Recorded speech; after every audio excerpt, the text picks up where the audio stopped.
সূরা তোহা 132 নম্বর আয়াত। সূরা তোহা 132 নম্বর আয়াত। আল্লাহ তাআলা বলছেন, হে রাসূল, ওয়ামুর আহলাকা বিস-সালাহ ওয়াসতাবির আলাইহা, হে রাসূল আপনি আপনার পরিবার পরিজনকে সালাতের নির্দেশ দিন।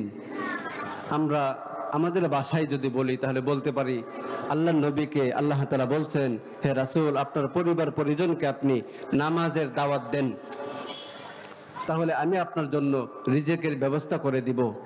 ওয়ামুর আহলাকা বিস-সালাহ ওয়াসতাবির আলাইহা লা নাসআলুকা রিজকা নাহনু নারযুকুকা ওয়াল আকিবাতু লিত-তাকওয়া, আপনি নামাজের দাওয়াত দিবেন আর আপনার রিজিকের ব্যবস্থা আমি করব।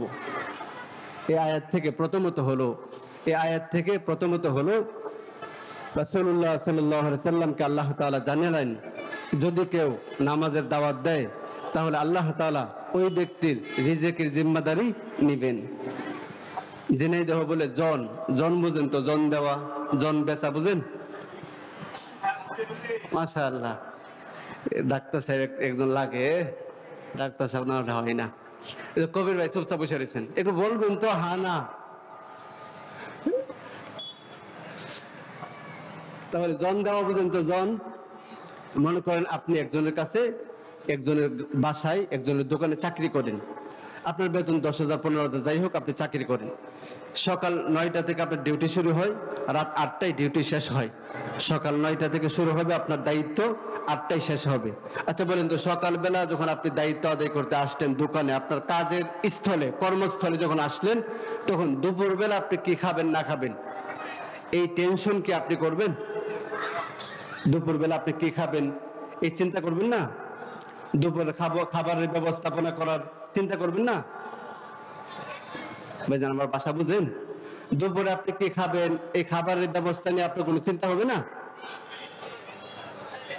আপনি কিন্তু একজনের ঘরে চাকরি করেন, ওই লোকের চাকরি করেন আপনি, সে আপনাকে মাস শেষে 15,000 10,000 টাকা বেতন দিবে। এবং ওই চাকরির দায়িত্ব আদায় করতে যখন আসলেন সকাল 9টায়, আপনি বাসায় ফিরবেন রাত 8টায়, দুপুরবেলা কি খাবেন এই চিন্তা আপনি করবেন কিনা? করবেন যে না? এই চিন্তা করবে কে? যার ঘরে কাজ করছেন ওই মালিক, নাকি মানু ভাই? হ্যাঁ, আপনার চিনাই যাচ্ছে না, এইভাবে গোছাই গোছাই বসলেন। তাহলে দুনিয়ার মানুষ, আমাদের সীমাবদ্ধতা আছে, আমাদের দুর্বলতা আছে, আমাদের অনেক কিছু আছে, এরপরও আমাদের সাধারণ একটা নিয়ম হলো, আমি যার কাজ করছি তিনি আমার খাবারের চিন্তা করবেন, আমার দায়িত্ব হলো যে কাজ আমাকে তিনি দিলেন ওই কাজ করে যাওয়া, নাকি?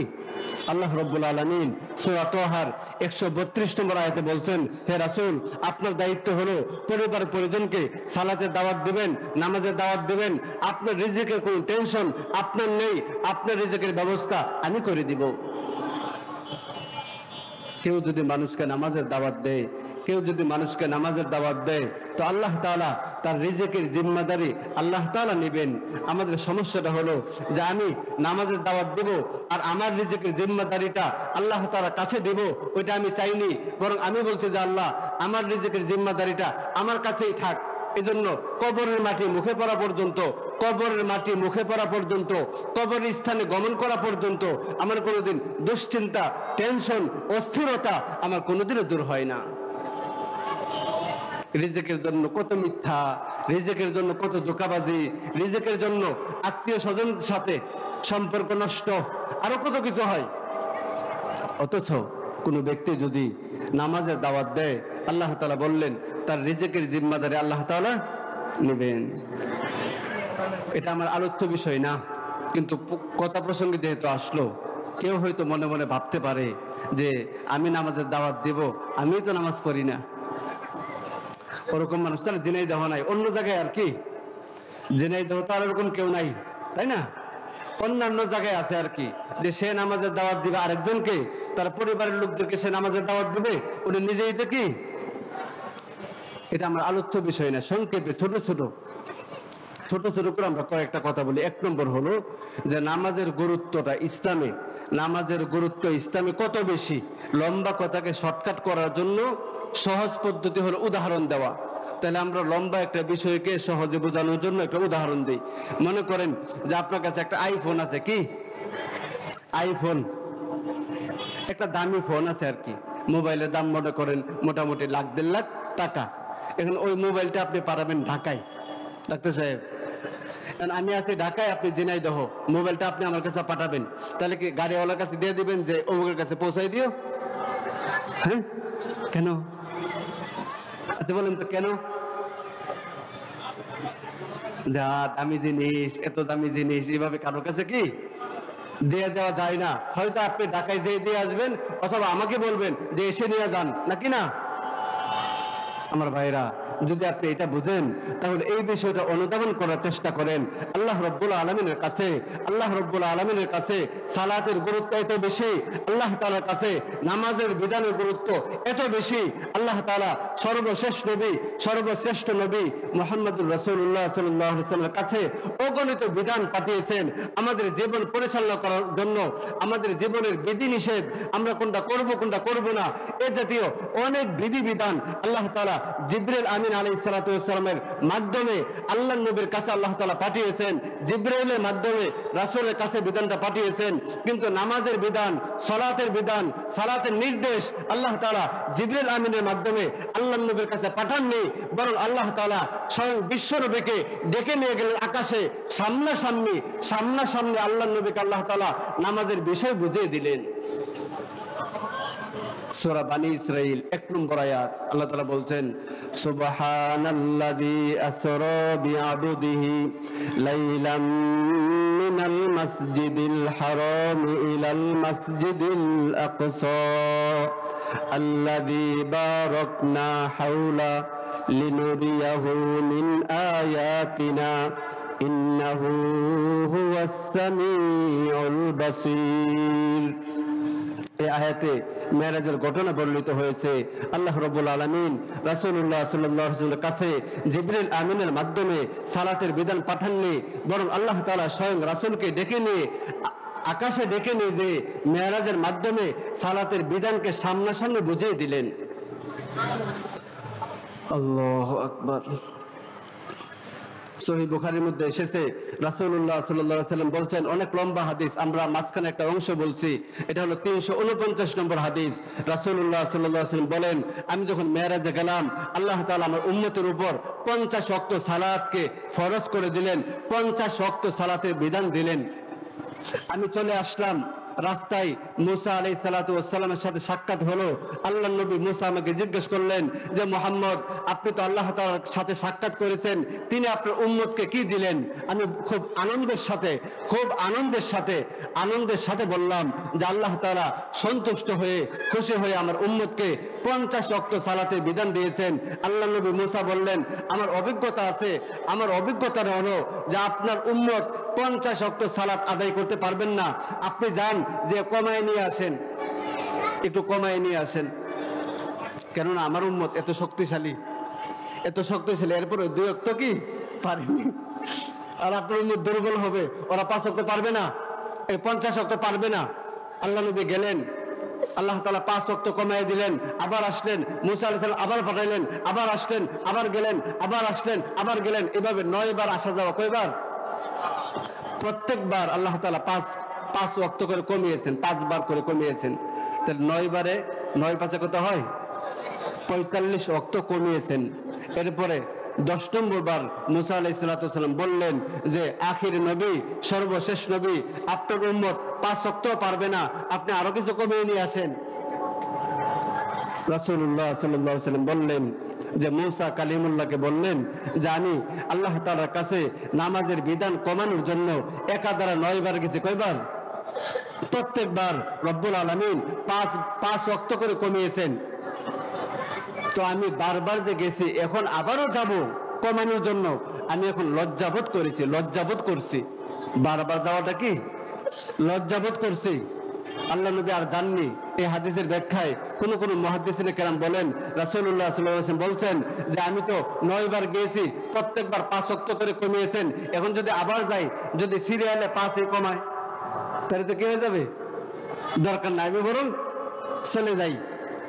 রাসূলুল্লাহ সাল্লাল্লাহু আলাইহি ওয়াসাল্লাম 5 ওয়াক্ত সালাত দিয়ে দুনিয়াতে আসলেন। আমরা বলতে চাচ্ছিলাম যে নামাজের বিষয়টা আল্লাহ তাআলার কাছে এই বিধানের গুরুত্ব এত বেশি, জিবরিল আমিনের মাধ্যমে আল্লাহ তাআলা নামাজের বিধানটাকে আল্লাহ নবীর কাছে পাঠাননি, স্বয়ং রাসূলুল্লাহকে আকাশে ডেকে নিয়ে যে সামনাসামনি এই বিধান বুঝিয়ে দিয়েছেন। 2 নম্বর, নামাজের গুরুত্ব বোঝানোর জন্য আমরা বলবো যে আল্লাহ তাআলা যদি নামাজের কথা কোরআনুল কারীমে একবার বলতেন, কয়বার? নামাজের কথা যদি আল্লাহ তাআলা কোরআনে একবার বলতেন তাহলে কি নামাজ ফরজ হতো? একবার বলে ফরজ হতো? কিন্তু রব্বুল আলামিন কোরআনুল কারীমে সালাত শব্দ উল্লেখ করে, সালাত শব্দ উল্লেখ করে 82 বার বলছেন এই কথা। 82 বার। 82 মানে কি? 4 করে 2। হ্যাঁ, 82 মানে একবার দুইবার না, 10 বার 20 বার না, 82 বার আল্লাহ তাআলা সালাত শব্দ উল্লেখ করে কোরআনুল কারীমে আয়াত নাযিল করেছেন, রাসূলুল্লাহ সাল্লাল্লাহু আলাইহি ওয়াসাল্লামকে সালাতের নির্দেশনা দিয়েছেন। এজন্য কোন মুসলমান অন্তত যার ভিতরে ঈমান আছে, কোন মুমিন অন্তত আর যা করুক না করুক নামাজ ছাড়তে পারে না। কোন মুমিন অন্তত নামাজ ছাড়তে পারে না, কোন মুমিন কোনোভাবে নামাজ ছাড়তে পারে না। 3 নম্বর গুরুত্ব বোঝানোর জন্য আমরা বলবো যে সালাত আল্লাহ তাআলার কাছে এমন একটা বিধান, নামাজের বিধান আল্লাহ তাআলার কাছে এমন যে কোন উম্মতকে আল্লাহ তাআলা নামাজের বিধান থেকে বাদ দেননি। যদি আমি আয়াতগুলো পড়ে পড়েও শোনাই অনেক সময় লাগবে, আমরা শুধু সংক্ষেপে বলবো। আল্লাহ তাআলা কোরআনুল কারীমের সূরা নূর 41 নম্বর আয়াতে বলছেন যে গাছপালা তরুলতা সহ এমন কোন প্রাণী নাই যার উপর আল্লাহ তাআলা নামাজের বিধান দেননি। বিশেষ করে যুবক ভাইরা, আমার ভাষা বুঝতেছেন? যে নামাজের কথা আল্লাহ তাআলা কোরআনুল কারীমে 82 বার বলছেন, আর কোরআনুল কারীমের মাধ্যমে আমাদেরকে জানিয়েছেন যে নামাজ এমন একটা বিধান, এই বিধান থেকে কোনো উম্মতকে ছাড় দেওয়া হয়নি, কোনো উম্মতকে এই বিধান থেকে বাদ দেওয়া হয়নি। এমনকি গাছ তরুলতা, পশু পাখি, তাদেরকেও সালাতের বিধান থেকে তাদেরকে অব্যাহতি দেওয়া হয়নি, তাদের উপরও নামাজের বিধান। 4 নম্বর হলো রাসূলুল্লাহ সাল্লাল্লাহু আলাইহি ওয়াসাল্লাম সারা জীবন উম্মতদেরকে নামাজের কথা বললেন, সারা জীবন বলে গেছেন। এমনকি মৃত্যুর সময় সুনান আবু দাউদের 5056 নম্বর হাদিসে এসেছে, আলী রাদিয়াল্লাহু আনহু বলেন, আল্লাহর নবী ইন্তেকালের সময় যখন বিশ্ব নবী রাহমাতুল্লিল আলামিন দুনিয়া থেকে চলে যাবেন, চলে যাওয়ার সময় আল্লাহর নবীর সর্বশেষ কথা, চলে যাওয়ার সময় আল্লাহর নবীর জবান থেকে উচ্চারিত সর্বশেষ কথা ছিল আসসালাহ আসসালাহ আসসালাহ ওমা মালাকাত আইমানুকুম। আল্লাহ নবী বলছিলেন আসসালাহ আসসালাহ আসসালাহ, নামাজ নামাজ নামাজ। সারা জীবন বলছেন। এই হাদিসগুলো উল্লেখ করলে অনেক লম্বা হয়ে যাবে। এমনকি মৃত্যুর সময়, বুঝেন, একটা লোক মৃত্যুর সময় কোন কথাটা বলে যেটা কোনো কামের না, তাই না? এই যুবক, একটা লোক মৃত্যুর সময় কোন কথাটা বলে যেটা অত বেশি গুরুত্বপূর্ণ না, সবচেয়ে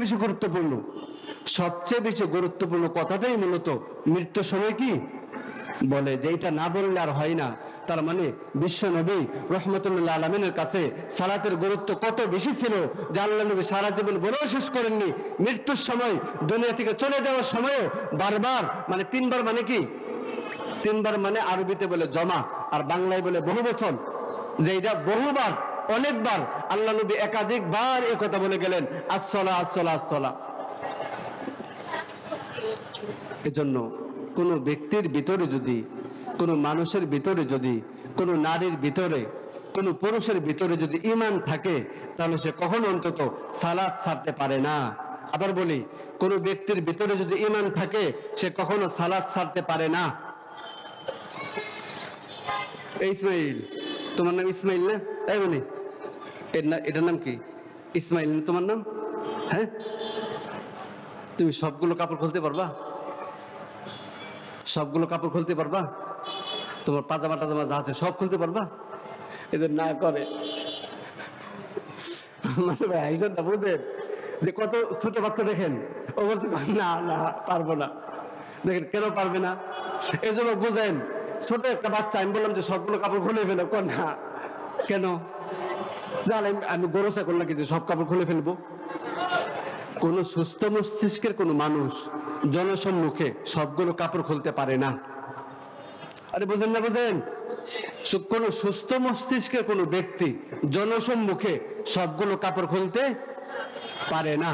কিন্তু যদি কেউ খুলে ফেলে, কথার কথা, আপনি হঠাৎ করে দেখলেন যে এক লোক জন্মদিনের পোশাকে দৌড়ায় চলে আসে আমাদের সামনে।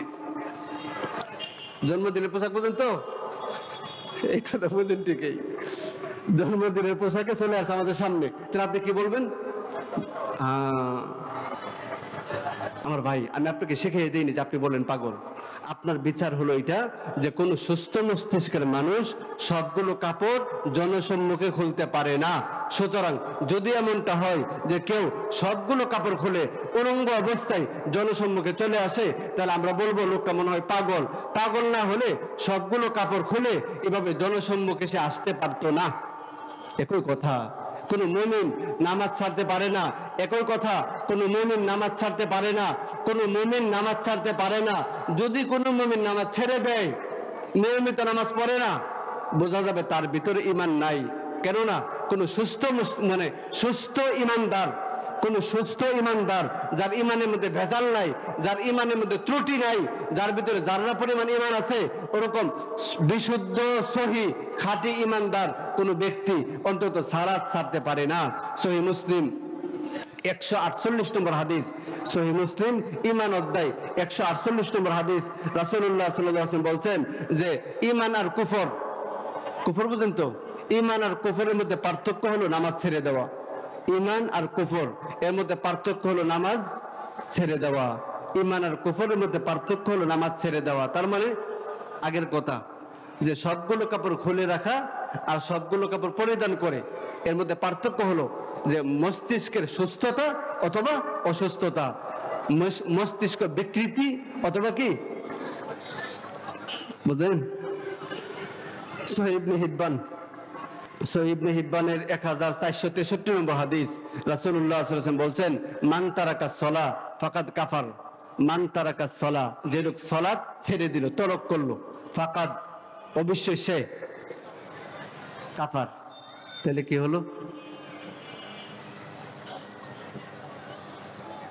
যদি কেউ ইচ্ছা করে নামাজ ছেড়ে দেয়, তাহলে সে কি হবে? আমার ভাইরা, মানে এই জায়গায় এই যে কি বলে, আপনি শুনতেছেন ওয়াজ, আলহামদুলিল্লাহ, যে এই লোকটা দেখেন যদি ওয়াজ শুনতো তাহলে কিন্তু আমাদের চেয়েও সে বেশি জানতো। কারণ আমি তো হয়তো 2টা মাহফিলে ওয়াজ করছি, আর সে প্রত্যেক রাতে অন্তত 8-10 জন বক্তার ওয়াজ শুনে। এই যে এই লোক, এর যদি ওয়াজ গুলো ভালো করে শুনতো তাহলে আমাদের থেকে কি সে বেশি জানতো। আপনি 2-3 দিন মাহফিল শুনতেছেন, এরপর আর কোথাও যাবেন না যাবেন ঠিক নাই। এই ব্যক্তি কিন্তু সব মাহফিলে যায়, প্রত্যেকদিন 5-7 জন বক্তার কি শুনে, ওয়াজ শুনে। এই মসজিদ খেয়াল করেন, এই যে মসজিদ, আজান হয়েছে আমি শুনছি, ইকামত হচ্ছে, ইকামতের শব্দ মাঠে আসতেছে, আমি এখানে গুজুমুজু কি কাজ করতেছি, জামাত চলতেছে। বুঝেন? একটা হলো কি যে আমি আজান শুনিনি, একটা হলো আমি ইকামত শুনিনি, একটা হলো যে আমি দূরে ছিলাম, একটা হলো আমি ব্যস্ত ছিলাম, একটা হলো আমি অসুস্থ ছিলাম। কথার কথা একটা একটা মিলটাল আছে, কিন্তু এই মসজিদের পাশে আমি কি করছি, গুটুগুটু করতেছি, ওই জায়গায় আজান আমি শুনেছি, এমনকি ইকামত শুনছি, এমনকি ইমাম সাহেবের আল্লাহু আকবার ধ্বনি আমি শুনছি, ইমাম সাহেবের কেরাতের আওয়াজ শুনছি, অথচ আমি আমার কাজ করেই যাচ্ছি, আমি ভ্রুক্ষেপও করিনি। ওই লোকের ঈমান কিভাবে থাকতে পারে আমি জানি না, ওইটা আমার বুঝে আসে না। ওইটা আমার মেধার দুর্বলতা, আমার বোধ শক্তির কমতির কারণে হতে পারে। আমার এটা বুঝে আসে না যে নামাজের পাশে দাঁড়িয়ে এক লোক অন্য কোনো কাজ করবে অথচ নামাজের মধ্যে যাবে না। তার ঈমান কিভাবে থাকতে পারে? তার ঈমান কিভাবে সুস্থ থাকতে পারে? যাই হোক ভাইরা, সূরা মুদ্দাসসির, আল্লাহ, সূরা মুদ্দাসসির 42-43 আয়াত, সূরা মুদ্দাসসিরের 42-43 নম্বর আয়াত, আল্লাহ তাআলা বলছেন, জাহান্নামীদেরকে যখন জাহান্নামে নিয়ে যাওয়া হবে, তখন জাহান্নামের গেটে যে সকল ফেরেশতারা থাকবে, তারা জাহান্নামীদেরকে প্রশ্ন করবে যে তোমরা জাহান্নামে কেন আসলে? বুঝতে পারছি? আলুনা ইনামা সাকার ক্বালু লাম নাকু মিনাল মুসাল্লিন ولم نكن نطعم المسكين وكنا نخوض مع الخائضين। আল্লাহ তাআলা বলেন, জাহান্নামীদেরকে যখন জাহান্নামে নিয়ে যাওয়া হবে তখন জাহান্নামের গেটের ফেরেশতারা প্রশ্ন করবে, মা সালাকাকুম ফি সাকার, তোমরা জাহান্নামে কেন আসলে, কোন জিনিস তোমাদেরকে জাহান্নামে নিয়ে আসলো? ক্বালু, তারা বলবে, লাম নাকু মিনাল মুসাল্লিন, আমরা মুসল্লি ছিলাম না। আমরা মুসল্লি জাহান্নামে কেন আসলাম? যে আমরা মুসল্লি ছিলাম না। সূরা নিসার 142 নম্বর আয়াত আল্লাহ তাআলা বলছেন, চারটা জিনিস যার মধ্যে থাকবে সে হলো মুনাফিক। চারটা জিনিস যার মধ্যে থাকবে সে হলো মুনাফিক। ওই চারটার একটা হলো, যে ব্যক্তি নামাজে অলসতা করবে, নামাজে ইন্নাল মুনাফিকিন ইখাদিউনা আল্লাহ ওয়া হুয়া খাদিউহুম ওয়া ইযা ক্বামু ইলাস সালাহ ক্বামু কুসালা। মুনাফিক হলো যারা নামাজে অলসতা করে। নামাজে অলসতা করে, নামাজে অলসতা করলে কি হয়? মুনাফিক হয়। মুনাফিক তো ইমানদার, তাই না? মুনাফিক তো ইমানদার, আরে ইমান কম আর কি, কিন্তু মুনাফিক ইমানদার তো নাকি? আল্লাহ কি কয়? মুনাফিক মানে ইমানদার, তবে তার ইমান কম, এই তো। বুঝলেন? ফতোয়া কিন্তু সবসময় হুজুরের কাছ থেকে নিতে হয় না। কিছু কিছু ফতোয়া আমরাও জানি যে মুনাফিকের ইমান নাই।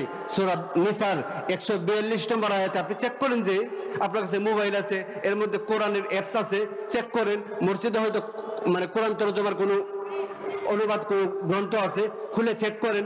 অথবা আপনার আশ্বস্ত, আপনার বিশ্বস্ত, আপনি আস্থা রাখেন এমন কোন আলেমের কাছে জিজ্ঞেস করেন যে অমুক বলছিল সূরা নিসার 142 নম্বর আয়াতে নাকি এটা আছে। যদি কথাটা সত্য হয়, যদি কথাটা সত্য হয়, তাহলে আমাদের এই এলাকায় মাশাআল্লাহ কোনো মুনাফিক নাই, তাই না? আল্লাহ, আমাদের এই এলাকায় কোনো মুনাফিক? বিষয়গুলো বললে তো লম্বা হয়ে যাবে, কিন্তু না বললে তো হয় না।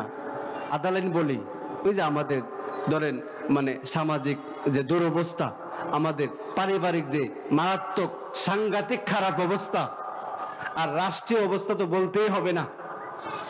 এর মধ্যে যে আমাদের কোনো তেজ নাই, আমাদের কোনো আর কি বলে পাওয়ার নাই, যে কাঁচা জাল কিন্তু জাল নাই, এরকম হয় না? কাঁচা জালে জাল নাই, বুঝলে? মানে হয় কি, ধরেন একজন ইমানদার, শোনেন কথা, একজন ইমানদার আর একজন মুমিন পাশাপাশি, আমি তাকে মারলাম, লাগলো না, তা আপনার ভিতরে কেমন ইমান? বুঝলেন রে? আরে হাদিসে আসছে সকল মুমিন একই দেহের মতো। তাহলে আপনার হাত কাটলো, তো আপনি খবর পাননি, ঠিক পাননি, তার মানে আপনি খুব সুস্থ মানুষ, তাই না? আপনার পা কেটেছে, পা এই বাম পায়ের একদম আঙ্গুলের মাথায় কেটেছে, তাহলে আপনি ঠিক পাবেন কাটছে? এই যুবক ঠিক পাবেন? মানে পায়ের একদম কানি আঙ্গুলের মাথায় একটু কেটেছে, এত দূরে কাছে, আপনি ঠিক পাবেন? হ্যাঁ? তাহলে আল্লাহ নবী বলছেন মুমিন সব কি একই দেহ। তাহলে আমার সামনে একজন মুমিনকে একজন মারছে, আমার ভিতর নাড়াচাড়াই দেয়নি, তাহলে আমি কত বড় ইমানদার?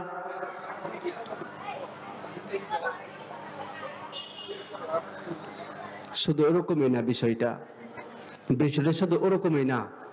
সূরা জুমার 71 নম্বর আয়াতে এসেছে, সূরা জুমারের 71 নম্বর আয়াত, আল্লাহ তাআলা বলেন জাহান্নামীদেরকে জাহান্নামে কিভাবে নেওয়া হবে আর তাদেরকে কি কি বলা হবে। আল্লাহ তাআলা বলছেন, ওয়াসিকাল্লাযীনা কাফারু ইলা জাহান্নামা যুমারা হাত্তা ইযা জাউহা ওয়া ফুতিহাত আবওয়াবুহা ওয়া ক্বালা লাহুম খাযানাতুহা আলাম ইয়াতিকুম রাসূলুম মিনকুম ইয়াতলুনা আলাইকুম আয়াতি রাব্বিকুম ওয়া ইউনযিরুনাকুম লিকাআ ইয়াউমিকুম হাদা ক্বালু বালা। আল্লাহ তাআলা বলেন জাহান্নামীদেরকে গরুর রাখাল যেরকম গরুদেরকে হাঁকিয়ে নিয়ে যায়, ওরকম ফেরেশতারা জাহান্নামীদেরকে জাহান্নামের মধ্যে হাঁকিয়ে নিয়ে যাবে। তাদেরকে প্রশ্ন করা হবে, আলাম ইয়াতিকুম রাসূলুম মিনকুম ইয়াতলুনা আলাইকুম আয়াতি রাব্বিকুম ওয়া ইউনযিরুনাকুম লিকাআ ইয়াউমিকুম হাদা, এমন কেউ কি তোমাদের কাছে যায়নি? এমন কেউ কি তোমাদের কাছে যায়নি যারা তোমাদেরকে আল্লাহর আয়াত তেলাওয়াত করে করে তোমাদেরকে বোঝাতো? এমন কেউ কি তোমাদের কাছে যায়নি যারা আল্লাহর আয়াত পাঠ করে করে এই দিন সম্পর্কে তোমাদেরকে সতর্ক করত?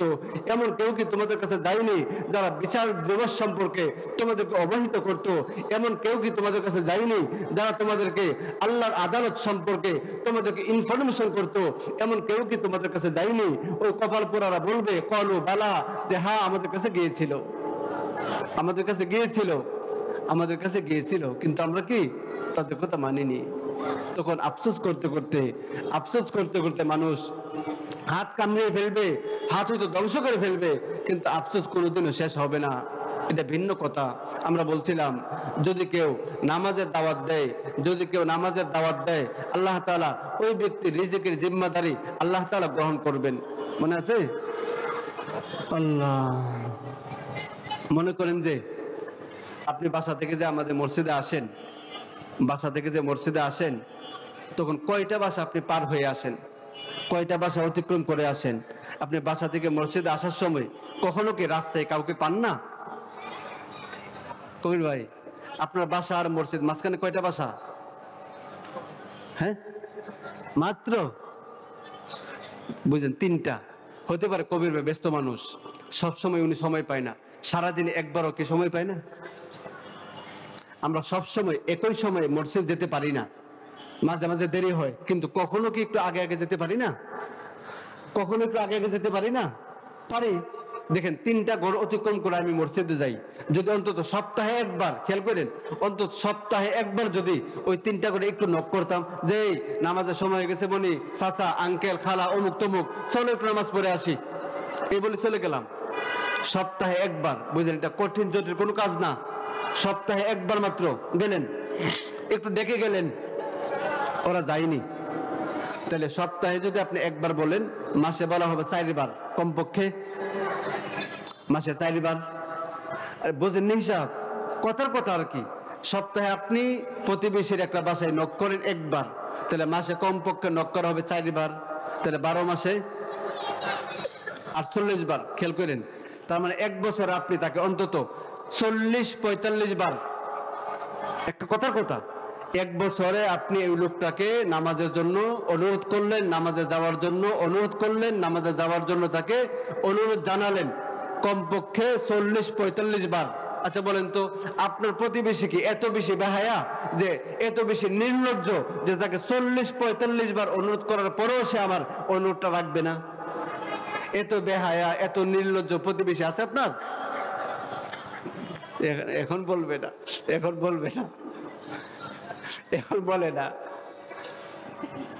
খেয়াল করেন, আপনার প্রতিবেশী যারা, তাদের মধ্যে কি এত বেশি বেহায়া, এত বেশি নির্লজ্জ কেউ আছে যে তাকে 40-45 বার অনুরোধ করার পরেও সে আমার অনুরোধটা রাখবে না?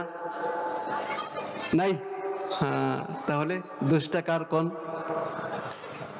আল্লাহ। এজন্য দুনিয়াতে এবং আখিরাতে, দুনিয়াতে এবং আখিরাতে যদি আমরা সফলতা অর্জন করতে চাই, দুনিয়াতে এবং আখিরাতে যদি আমরা সফলতা অর্জন করতে চাই, দুনিয়াতে এবং আখিরাতে যদি আমরা সফল হইতে চাই, দুনিয়াতে এবং আখিরাতে যদি আমরা সফল কাম হতে চাই, দুনিয়াতে এবং আখিরাতে যদি আমাদের জীবনকে সফল সার্থক করতে চাই, আল্লাহ রাব্বুল আলামিন সূরা আলে ইমরানের 104 নম্বর আয়াতে বললেন, ওয়াল তাকুম মিনকুম উম্মাতুন ইয়াদউনা ইলাল খায়র ওয়া ইয়া'মুরুনা বিল মারুফ ওয়া ইয়ানহাউনা আনিল মুনকার ওয়া উলাইকা হুমুল মুফলিহুন। তোমাদের মধ্যে একটা দল এমন থাকবে যারা ইয়াদউনা ইলাল খায়র, মানুষদেরকে কল্যাণের দিকে আহ্বান করবে, ভালো কাজের দিকে দাওয়াত দিবে। তারা ইয়া'মুরুনা বিল মারুফ ওয়া ইয়ানহাউনা আনিল মুনকার, তারা ভালো কাজের নির্দেশ করবে, মন্দ কাজে নিষেধ করবে। ওয়া উলাইকা হুমুল মুফলিহুন, আল্লাহ তাআলা বলেন তারা হবে দুনিয়াতে এবং আখিরাতে সফল। সফলতার ছোট্ট একটা মানে অর্থ বলি, আল্লাহ আমাদের পেছ লাগে। সূরা আলে ইমরানে এসেছে, আমি লম্বা আয়াতটা বলবো না, মাঝখানে একটা অংশ বলি। সূরা আলে ইমরানের মধ্যে এসেছে সফলতা কাকে বলে। দুনিয়ার সবচেয়ে বড় সফলতা, দুনিয়ার সবচেয়ে বড় সফলতা হলো ঈমান নিয়ে মৃত্যুবরণ করা। আবার বলি, দুনিয়াতে সবচেয়ে বড় সফলতা হলো ঈমান নিয়ে মৃত্যুবরণ করা, আর আখিরাতে সবচেয়ে বড় সফলতা হলো জাহান্নাম থেকে মুক্তি লাভ করা, জান্নাত প্রাপ্ত হওয়া। দুনিয়াতে সফলতা হলো ঈমান নিয়ে মৃত্যুবরণ করা, আর আখিরাতে সফলতা হলো জাহান্নাম থেকে মুক্তি লাভ করা আর জান্নাত প্রাপ্ত করা। আল্লাহ তাআলা সূরা আল ইমরানের মধ্যে বলছেন, ফামান যুহজিহা আনিন নার ওয়া উদখিলাল জান্নাতা ফাকাদ ফাজ, যাকে জাহান্নাম থেকে মুক্তি দান করা হয়েছে, যাকে জান্নাত প্রদান করা হয়েছে, ফাকাদ ফাজা, অবশ্যই অবশ্যই সে সফলকাম হয়েছে। এজন্য আমরা দুনিয়াতে এবং আখিরাতে যদি সফলতা অর্জন করতে চাই, তাহলে সূরা আল ইমরানের 104 নম্বর আয়াতের ভাষ্য অনুযায়ী আমরা মানুষদেরকে ভালো কাজের আদেশ করব, মন্দ কাজে নিষেধ করব। হতে পারে আমি গরিব, হতে পারে আমার সম্মান নেই, হতে পারে মানুষ আমাকে মূল্যায়ন করে না, কিন্তু আল্লাহ তাআলা আমাকে সফলতা দিবেন দুনিয়াতে এবং আখিরাতে। সূরা নিসার 114 নম্বর আয়াতে আল্লাহ তাআলা বলছেন, লা খায়রা ফি কাসীরিম মিন নাজওয়াহুম ইল্লা মান আমারা বিসাদাকাতিন আও মারুফিন আও ইসলাহিন বাইনান নাস। হে রাসূল, যারা মানুষদেরকে ভালো কাজের আদেশ করে, যারা মানুষদেরকে ভালো কাজের পরামর্শ দেয়, যারা মানুষদেরকে ভালো কাজের জন্য উৎসাহ প্রদান করে, আল্লাহ তাআলা বলছেন, ফাসাউফা নুতিহি আজরান আযীমা, আমি তাদেরকে মহান পুরস্কার দেব, মহান পুরস্কার, মহান পুরস্কার দেব। আমি প্রায় সময় ওই মহানটা বোঝানোর জন্য উদাহরণ দেই। মনে করেন কথার কথা, আগামীকালকে ফজরের নামাজ যদি কেউ এই মসজিদে জামাতের সাথে পড়তে পারে, তাহলে তাকে আমি বড় একটা পুরস্কার দিব। একই কথা আমাদের দেশের এমপি বললেন যে আগামীকাল ফজরের সময় যদি আসুন্নাহ মসজিদে কেউ ফজরের নামাজ পড়তে পারে জামাতের সাথে, আমি তাকে বড় একটা পুরস্কার দিব। একই কথা প্রধানমন্ত্রী বললেন, আগামীকাল ফজরে আসুন্নাহ মসজিদে যদি কেউ জামাতের সাথে ফজর নামাজ পড়তে পারে, তাকে বড় একটা পুরস্কার দিব। বলেন তো তিনটা বড় কি সমান? তিনটা বড় সমান? তার মানে বড়টা কত বড় হবে ওটা নির্ভর করে ওই কথাটা বলছে যে ব্যক্তি, তার ব্যক্তিত্বের উপর। বড়টা কত বড় হবে, মহানটা কত মহান হতে পারে, এটা নির্ভর করে যে ব্যক্তি কথা বলছে ওই ব্যক্তির ব্যক্তিত্বের উপর। তাহলে আল্লাহ তাআলা বলছেন, ফাসাউফা নুতিহি আজরান আযীমা, আমি তোমাদেরকে মহান পুরস্কার দেব। যারা ভালো কাজের আদেশ করবে, যারা মন্দ কাজে নিষেধ করবে, আমি তাদেরকে মহান পুরস্কার দেব। প্রশ্ন হলো এই কথাটা বলছেন কে? রব্বুল আলামিন। আমরা যদি সংক্ষেপে বলি, সূরা আলে ইমরানের 24 নম্বর আয়াত আল্লাহ তাআলা রাসূলকে শিখিয়ে দিচ্ছেন, কুল, হে নবী আপনি বলুন, আল্লাহুম্মা মালিকাল মুলক তুতিল মুলকা মান তাশা ওয়া তানজিউল মুলকা মিম্মান তাশা ওয়া তুইজ্জু মান তাশা ওয়া তুযিল্লু মান তাশা বিয়াদিকাল খায়র ইন্নাকা আলা কুল্লি শাইইন কাদির। হে রাসূল আপনি বলুন, হে আল্লাহ আপনি সবকিছুর মালিক, সবকিছুর মালিকানা আপনার হাতে। আপনি চাইলে কাউকে রাজত্ব দান করতে পারেন, আর আপনি চাইলে মুহূর্তের মধ্যে ওই বাচ্চাকে মানে ভিক্ষুক বানাই দিতে পারেন, আরেকজনের মানে পাশের রাষ্ট্রের মেহমান বানাই দিতে পারেন। আপনি চাইলে কাউকে ইজ্জত দান করতে পারেন, আর আপনি চাইলে মুহূর্তের মধ্যেই কাউকে বেইজ্জত করতে পারেন। বিয়াদিকাল খায়র, যাবতীয় কল্যাণ আপনার হাতে। ইন্নাকা আলা কুল্লি শাইইন কাদির, আপনি সব কিছুর উপর আপনি ক্ষমতাবান, যা ইচ্ছা আপনি করতে পারেন। তুলিজুল লাইলা ফিল নাহার ও তুলিজুন নাহারা ফিল লাইল, আপনি চাইলে আপনি রাতকে দিন বানান, দিনকে রাত বানান। ও তুখরিজুল হাইয়া মিনাল মাইয়িত ও তুখরিজুল মাইয়িতা মিনাল হাই, আর আপনি জীবনকে মৃত্যু দান করেন, আর মৃতকে আপনি জীবন দান করেন। ওয়াতারযুকু মান তাশা বিগাইরি হিসাব, আর আপনি যাকে ইচ্ছা, আর আপনি যাকে ইচ্ছা হিসাব ছাড়া রিজিক প্রদান করেন। তাহলে মহান আল্লাহ রাব্বুল আলামিন এই কথা বলছেন যে আমি তোমাদেরকে মহান পুরস্কার দেব। তাহলে এই মহানটা কত মহান হতে পারে, এই মহানটা কত মহান হতে পারে। আল্লাহ তাআলা আমাদেরকে আমাদের সাধ্য অনুযায়ী ভালো কাজের আদেশ করা, আমাদের সাধ্য অনুযায়ী মন্দ কাজে নিষেধ করা আল্লাহ তাআলা আমাদের জন্য সহজ করে দিন। এই বিধান পালন করা আল্লাহ তাআলা আমাদের জন্য সহজ করে দিন। এই বিধানের মাধ্যমে দুনিয়াতে এবং আখিরাতে সফলতা অর্জন করা আল্লাহ তাআলা আমাদের জন্য সহজ করে দিন। আমিন।